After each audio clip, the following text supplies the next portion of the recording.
Oilers looking to close out the series against the Stars. They're 17-1 in a best-of-7, up 3-1. Stars have never come back down 3-1, 0-16, and very early, Edmonton on the power play, and you know what that means, a goal. Connor McDavid, Corey Perry. It's the 100th career playoff assist and 90 career playoff games. Second fastest to 100 assists behind Wayno. It's 1-0. 13 to go in the first. Victor Arvidsson, Matthias Janmark. It's 2-0, and Pete DeBoer in an elimination game pulls the Otter. Jake Ottinger out. Just over 7 minutes in. Casey DeSmith between the pipes. A minute later, Jeff Skinner. Been playing forever. It's his first career playoff goal and his second career playoff game. 1,078 regular season games before he gets in the playoffs for the first time. Welcome to the score sheet. They're leading 3-1 after the first period. Now it's the Stars on a power play, and Wyatt Johnson will find Rupe Hintz for the wrister. Great goal, and it's a 3-2 game. Folks in the building, I don't know if they believe, but they were hoping anyway. And then this is just breathtaking. You know who it is. The burst of speed. He puts on the brakes. It's 97. McDavid. Best in the world. His sixth in the postseason. It's 4-2 after the third. Less than a minute into the third, Mikko Rantanen, Jason Robertson, his second of the game. Ice still fresh. Building still wants to believe 4-3. But then, I don't know if it's a backbreaker, but it's an own goal. We've seen so many of them throughout the playoffs off the skate of Asa Lindell. It's 5-3. They get an empty netter. And McDavid and the Oilers, they went ahead and touched it this year. Didn't work last year. All right, here's Pete DeBoer on the decision to pull Ottinger early.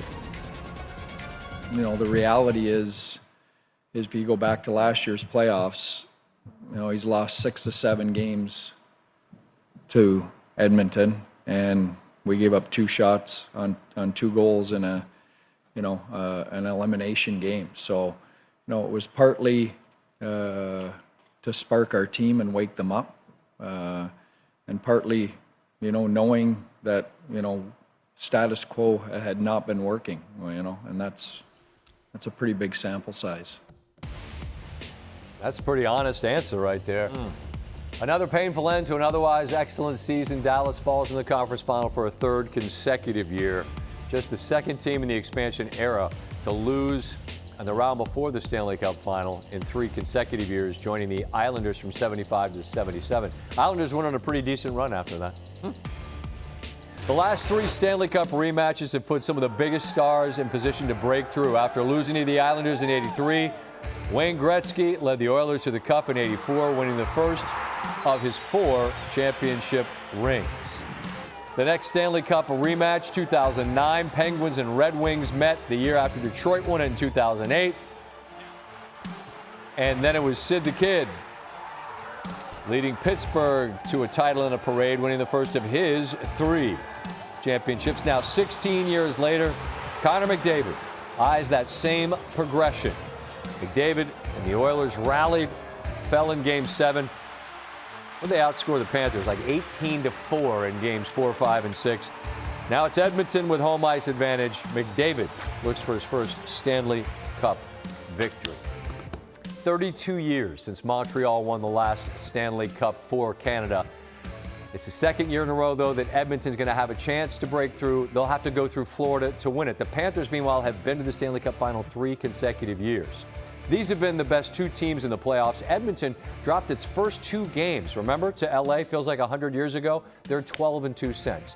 Florida pushed to the edge by Toronto. 1-7 games on the road, no less, but they steamrolled the 2 other opponents they played. I get rooting for McDavid to win. He's the best in the world, and it feels like he should. But I think the Panthers are going to do it again.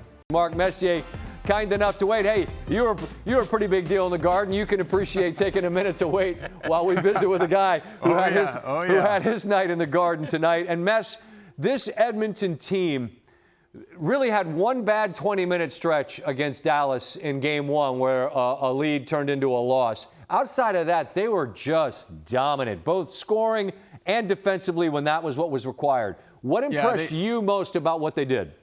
Everything. They were dominant the whole series, to be honest with you. To your point there, they lost the first game in the third period, which is a little bit uncharacteristic of the Oilers this year. They're just so good. They counterpunch. They make you pay for every mistake that you make, whether it's big or small.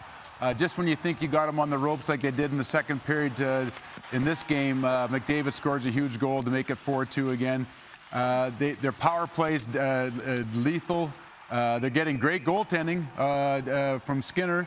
There's just so many great things that the Oilers are doing this year. They're more experienced. They're more patient. They're more veteran-like. They're more business-like. They're going to be a tough team to stop. They're averaging almost 5 goals a game, which is just unheard of in these times, in this era of NHL hockey, especially in the playoffs. Dallas didn't have any answers for them in this series whatsoever. It partly is because the Oilers didn't give them any. What's that line from The Office? I'm not superstitious, but I'm a little stitious. I noticed that the boys went up and they touched the Campbell Bowl. I suggested they wouldn't get near it, but all of them went up and gave it a little tap after they didn't touch it last year. That's clearly, let's change up the mojo, huh?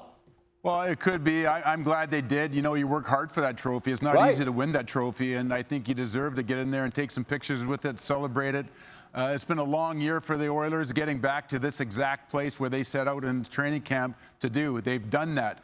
They should celebrate a great victory to win their conference. Obviously, we all know that their goal is to win a Stanley Cup, but that doesn't diminish the opportunity to take a minute and say, job well done by everybody in that room. I agree. What do you make of the short leash that DeBoer gave Ottinger tonight? Gave up a couple and he pulled them. What'd you think of that? Well, nobody knows a team better than the coach. You know, I wasn't quite sure why he did it, other than to try to maybe wake up his team. But it seemed to be to me a little bit odd to do it when the game was 2-0. I didn't really blame Ottinger at all in this whole entire series, to be honest with you. I didn't think he gave up that, if any, bad goals. 2 breakaway goals to players wide open in front of the net. It was the players in front of them that really broke down and gave the Oilers the opportunities to score that they did. But, you know, I'm not going to second-guess a coach that's had the success that Pete has done. But to me, I probably would have left Ottinger in there. But to me, he would have given them the best chance to win if they were able to come back. Can't ask for a whole lot more than the 2 best teams throughout this playoff run meeting once again beginning Wednesday night in Edmonton. You were on an Edmonton team that fell to the Islanders. Then you went on and not just won the next one, you won 5. If you're looking at Edmonton taking on this Florida team who, outside of being pushed to the brink by Toronto, they've steamrolled their way into this final as well. What do you feel like the Oilers' approach, who've won 12 of their last 14, ought to be against another red-hot team in Florida?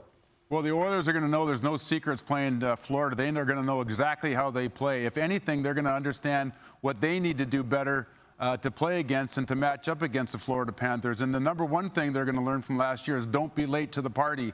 You can get this Stanley Cup Finals will get away from you in a hurry if you're not ready to play early in the series. And it's exactly what happened to the Oilers last year. By the time they woke up, they were down. They made a miraculous comeback to force a Game 7. But by that time, they were so physically and emotionally spent that they didn't have anything left in the 7th game.